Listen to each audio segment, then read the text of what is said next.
Bienvenidos al espacio internacional de Focos. La reapertura económica ya ha iniciado en Centroamérica, pero ¿con qué evidencia se construyen estos modelos?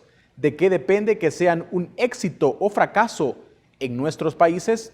El INCAE ha sido uno de los centros educativos centroamericanos que ha propuesto un modelo de reapertura económica en la región. Hoy conversamos con Jaime García, investigador senior y director regional del Índice de Progreso Social del INCAE. Bienvenido a Focos, Jaime. Un gusto estar con ustedes. Bien, para comenzar, ¿en qué se basan estos modelos de reapertura económica como el que se ha implementado en Costa Rica y el que ha iniciado El Salvador a partir de esta semana? Cuando hablamos en esta crisis pandémica sobre modelos de reapertura, tenemos que guiarnos sobre los requerimientos que pide la OMS en términos del control de la pandemia. ¿En qué consisten estos 6 requerimientos? El primero es disminuir la propagación del COVID-19, tener un control sobre la transmisión de este virus, es decir, que sea con casos esporádicos o muy concentrados. Segundo, que las capacidades del sistema hospitalario no estén saturadas, sino que haya suficiente espacio para los posibles enfermos. Tercero, que haya un control sobre las zonas en donde puede haber mucho más riesgo de que esto detone otra vez. Por ejemplo, lugares urbanos con altísima densidad poblacional o lugares con mucho hacinamiento. Cuarto, que haya un control sobre las condiciones de trabajo. Recordemos que el regresar a esta nueva normalidad implica convivir con la presencia del virus hasta que tengamos una vacuna. Número 5, saber qué hacer con los casos importados. Por eso en la mayoría de este tipo de estrategias a nivel global, abrir las fronteras es siempre prácticamente la última etapa, al menos para el turismo. Y sexto, poder llevar y desarrollar estrategias ya no para todo el país, sino ya estrategias específicas para poder contener en caso de que haya un contagio. Esas son las recomendaciones de la OMS y en general la mayoría de los países, incluido El Salvador y Costa Rica, lo que han hecho es un proceso por etapas, por fases.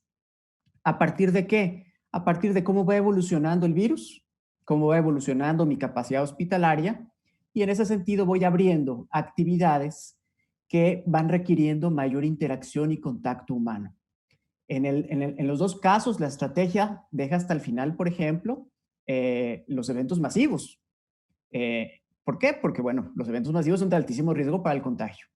Pero cada uno de estos países lo que está haciendo es ir abriendo poco a poco actividades de acuerdo a su riesgo de contagio. Ahora bien, para que esta reapertura económica funcione en los países, ¿qué condiciones mínimas deben cumplir el Estado y los sectores económicos? En este momento y con el grado de incertidumbre que existe a nivel global, vemos que los países están intentando probar diferentes estrategias, aunque sí basadas en el mismo modelo, y hemos visto dentro del poco tiempo que tenemos observando esas estrategias, diferentes cumplimientos o éxitos de la misma. Por ejemplo, en Corea del Sur ha sido una estrategia bastante exitosa. En Nueva Zelanda también. Sin embargo, por ejemplo, cuando uno ve lo que hizo Chile en un principio, que intentó relajar las medidas sin tomar en consideración algunos aspectos sociales, bueno, tuvieron que echarse para atrás y hoy por hoy en Sudamérica es uno de los países que más han crecido.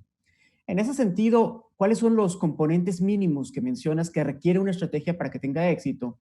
El primero es, por supuesto, una alianza público-privada muy fuerte. Pero público-privada es no solamente sector privado productivo y sector gobierno central, sino necesitamos una participación de los gobiernos locales, las municipalidades, las ciudades tienen que participar. Y por otro lado, el ciudadano. ¿Por qué? Porque las medidas que se requieren para que estas estrategias sean exitosas, sí requieren, por supuesto, un cambio en el modelo de negocio, una reestructura en la fábrica, pero también requieren cambios en los hábitos día a día de cada una de las personas. Por ejemplo, desde lavarse las manos hasta saludar o respetar el distanciamiento social en el transporte público. En ese sentido, lo que necesitamos es, uno, confianza entre los diferentes sectores, estar alineados sobre cuál es la meta que queremos y hacia dónde queremos llegar. Y tercero, y eso es muy importante, y eso es algo que en América Latina a veces no tenemos, es disciplina. Necesitamos ser muy disciplinados y muy ordenados, porque si no, entonces vamos a fracasar en esas estrategias. ¿Cómo evalúas la reapertura económica en Costa Rica, que recientemente ha reportado una nueva ola de contagios? ¿Ha fallado la implementación en Costa Rica? En el caso de Costa Rica, se habla de una segunda ola. De hecho, hace unos días tuvimos la mayor cantidad de contagios desde que llegó el COVID al país. Casi 87 contagios, si mal no recuerdo. Ahora, recordar que en Costa Rica no hubo un cierre tan estricto como en otros países. Por obvias razones, porque no hay ejército, no existe el instrumento de toque de queda. Entonces hubo un encierro relativamente ligero, aunque sí se cancelaron algunas actividades masivas. Ahora, no existe transmisión comunitaria. Eso facilita también que haya mayor control del virus. La estrategia ha funcionado en torno a que no hemos tenido que volver hacia atrás, sino que seguimos abriendo poco a poco algunas de las actividades o reactivando algunos de los sectores.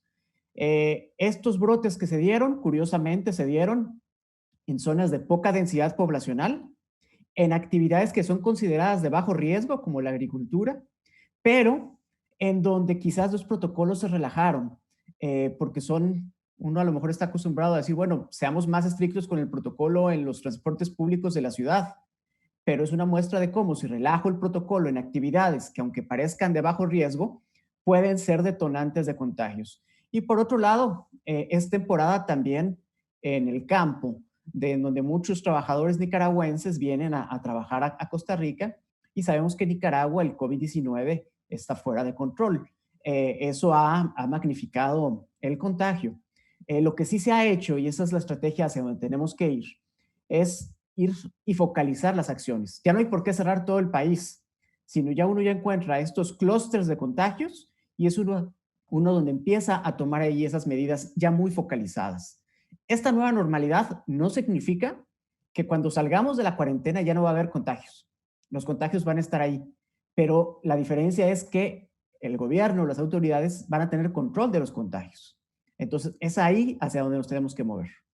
Ahora bien, El Salvador ha iniciado la apertura económica tras casi 90 días de cierre, pero el país sí está en fase de transmisión comunitaria.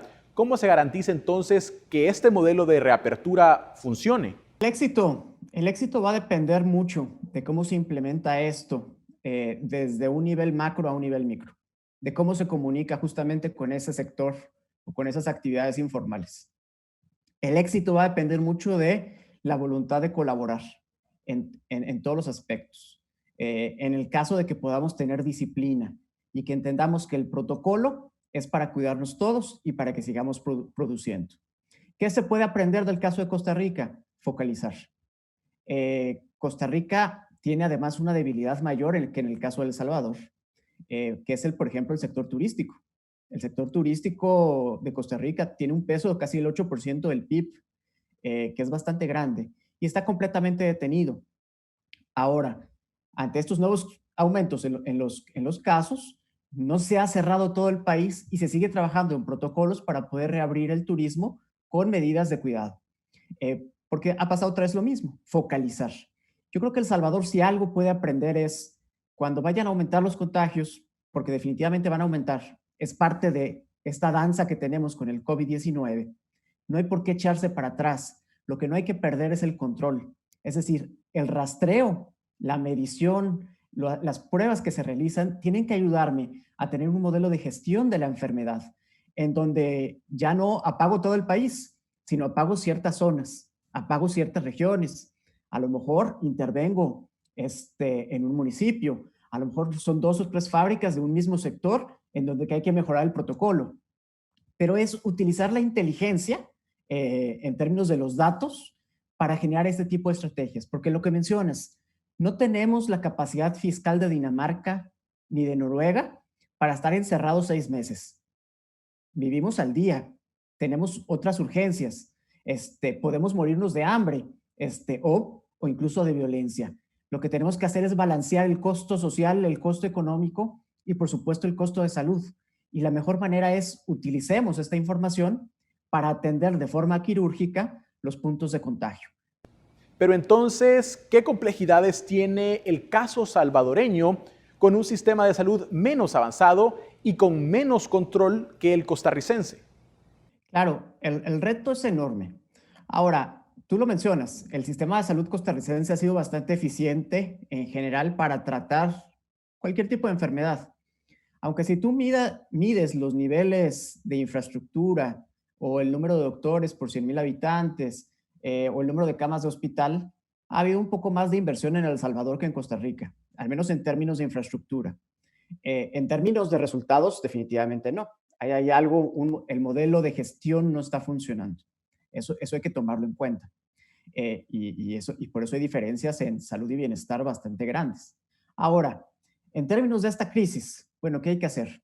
¿Cuáles son las fortalezas que tenemos? Tenemos una ventaja en El Salvador, cierta infraestructura, que ahí está, que se ha invertido. Es una población relativamente pequeña, no tenemos los problemas que está viendo ahorita Perú o que en su momento tuvo Ecuador, así que eso nos permite quizás tener un poco más de control. Tomando esos dos aspectos, quizás es mucho más sencillo. Y ahí sí, te digo, apelo otra vez a este uso de los datos de forma transparente, de forma que haya también un reporte y que se utilice la tecnología. Y yo creo que esa es una parte en la que tenemos que atender. ¿Cuáles son los mecanismos tecnológicos que le van a permitir a El Salvador hacer este rastreo, identificar cuáles son las conexiones de contacto? Creo que hoy por hoy todavía necesitamos trabajar en esa área. Es decir, cuál va a ser la aplicación, si es que se va a usar una aplicación de teléfonos móviles, si va a ser un rastreo manual con personal que haga ese rastreo e investigación en las comunidades. Creo que esa parte hay que trabajar más en ella. Muy bien, agradecemos a Jaime García desde San José, Costa Rica. Un gusto estar con ustedes. Así cerramos esta emisión de Focos. Para más información puedes ir a focostv.com. Gracias por acompañarnos. Buenas noches.